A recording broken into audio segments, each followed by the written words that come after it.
বন্ধুরা, আজকের এই গল্পে আপনাদের স্বাগত। আমি ঈশান। আমাদের পরিবারে ছিল মা, বাবা আর আমি।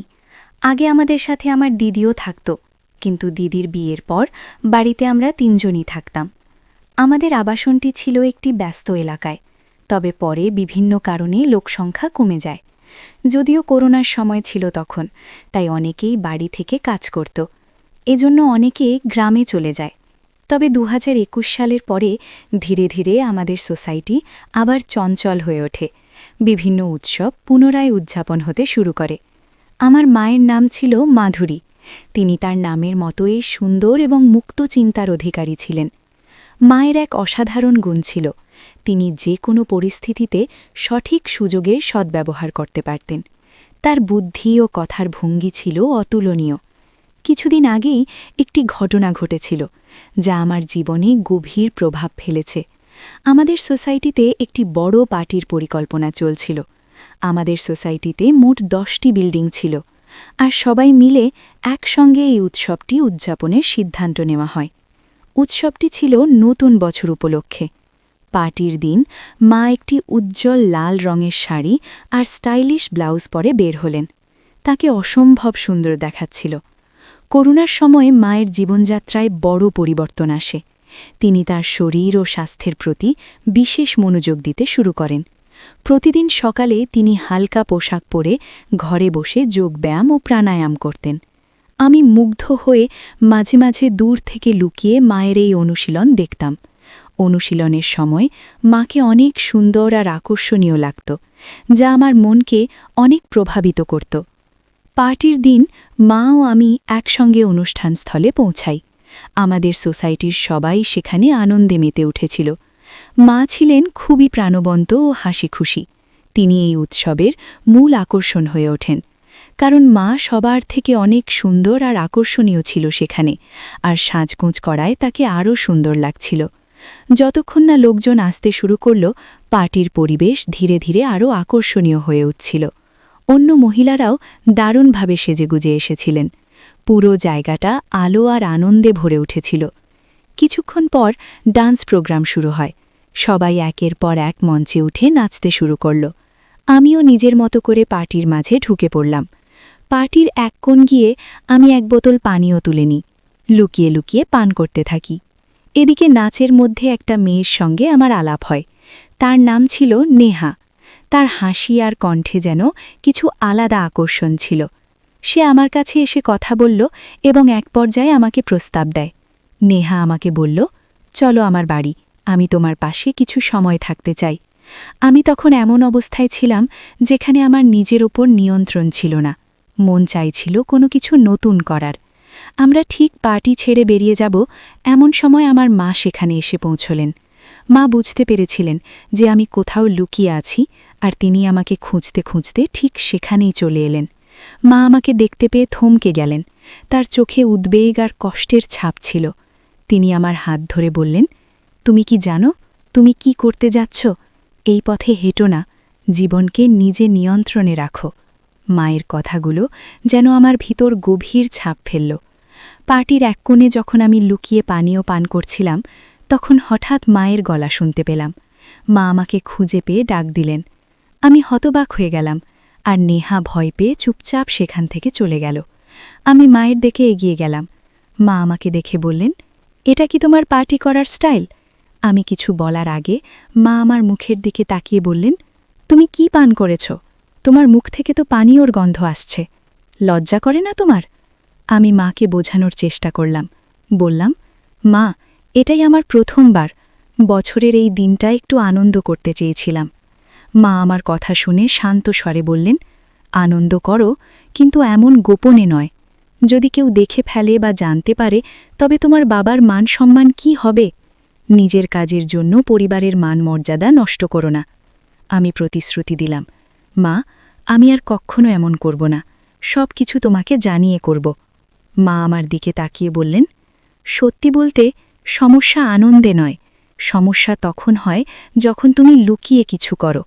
যা করছো তা সঠিক পথে করো, আর বাইরের কারো কাছে এমন কিছু করো না যাতে তারা তোমার বা আমাদের সম্মান নিয়ে কথা বলতে পারে। এরপর আমি মায়ের হাত ধরে বললাম, মা, আজকের দিনটা নষ্ট করো না, তুমি এসো, আমাদের সঙ্গে পার্টিতে যোগ দাও। মা আমার কথায় রাজি হয়ে গেলেন। আমরা আবার পার্টিতে ফিরে গেলাম। মা ধীরে ধীরে স্বাভাবিক হয়ে উঠলেন এবং অন্যদের সঙ্গে কথা বলা শুরু করলেন। কিছুক্ষণ পরে লোকজন পার্টি ছেড়ে বেরিয়ে যেতে শুরু করল, কারণ ড্রিঙ্কস শেষ হয়ে গিয়েছিল।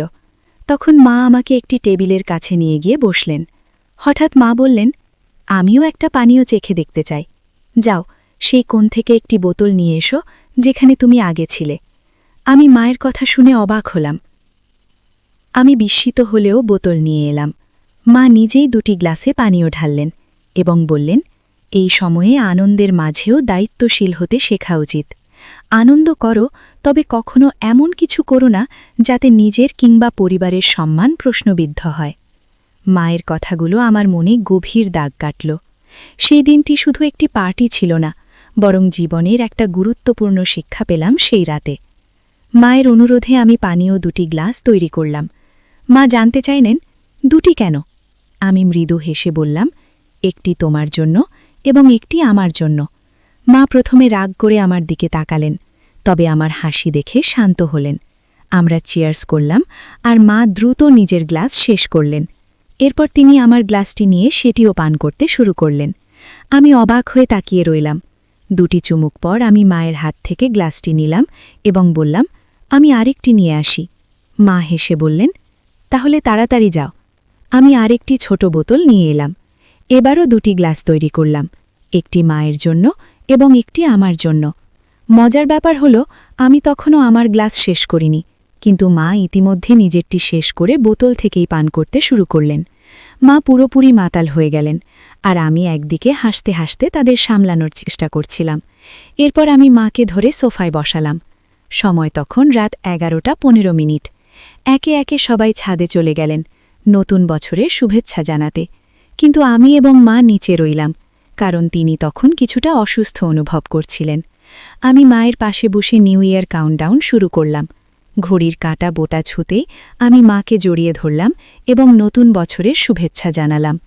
এটি ছিল আমার জীবনের প্রথমবার যখন আমি মায়ের সঙ্গে এত আপন মুহূর্ত ভাগ করলাম। মায়ের গালে পাউডার আর মেকআপের মিষ্টি সুগন্ধ তখনও আমার মনে গভীর দাগ কাটল। এই রাতটি শুধু একটি নতুন বছর উদযাপনের জন্য ছিল না, এটি ছিল মায়ের সঙ্গে আমার জীবনের এক নতুন অধ্যায়ের শুরু। মা সেদিন একটু অসুস্থ বোধ করছিলেন। তিনি বললেন, আমার এক হাত ঠিকমতো কাজ করছে না এবং এক হাতে শরীরে চুল কাটছিলেন। আমি দেখে বুঝতে পারলাম তিনি হয়তো একটু অস্বস্তিতে আছেন। আমি তার কাছে গিয়ে বললাম, মা, একটু বসো, আমি তোমাকে সাহায্য করছি। হঠাৎ আমার হাত তার গায়ে লেগে গেল। মা বললেন, কি হচ্ছে? একটু সাবধানে থাকো। আমি সঙ্গে সঙ্গে বললাম, সরি মা, এটা একেবারেই ভুল করে হয়েছে। মা মিকি হেসে বললেন, ঠিক আছে, এমন ছোটখাটো ব্যাপারে চিন্তা করো না। এরপর আমি তাকে আরাম দেওয়ার জন্য পাশে বসে তার সাথে কথা বলা শুরু করলাম। তারপর তিনি বললেন, আমি তখন থেকেই তোমাকে লক্ষ্য করছি। আমার শরীর চুল কাটছিল, তাই আমি চুলকিয়েছি, কিন্তু তোমার দৃষ্টি সেদিকে চলে গেছে। তখন আমি আবার ক্ষমা চাইলাম এবং বললাম, এটা আর কখনো হবে না। তিনি বললেন, আমি তোমাকে ক্ষমা করছি না, শুধু একটু রাগ হচ্ছিল। তারপর তিনি আমাকে ঠাট্টা করে বললেন, আমার ছেলে ভয় পেয়ে গেছে, আমার ছেলে ভয় পেয়ে গেছে। তিনি ইচ্ছাকৃতভাবে এটি করছিলেন। তারপর আবার ঠাট্টা করে বললেন, এখন কেমন লাগছে? আমি বললাম, খুব ভালো লাগছে। এরপর তিনি আমাকে সোফায় ঠেলে দিলেন এবং বললেন, এখন দেখো আমাকে কেমন লাগছে। আমি মাকে দেখে বললাম, মা, তোমাকে আজ খুব সুন্দর লাগছে। মা ঠাট্টা করে পোজ দিয়ে বললেন, আমাকে দেখো, আমি কি মডেলের মতো লাগছি?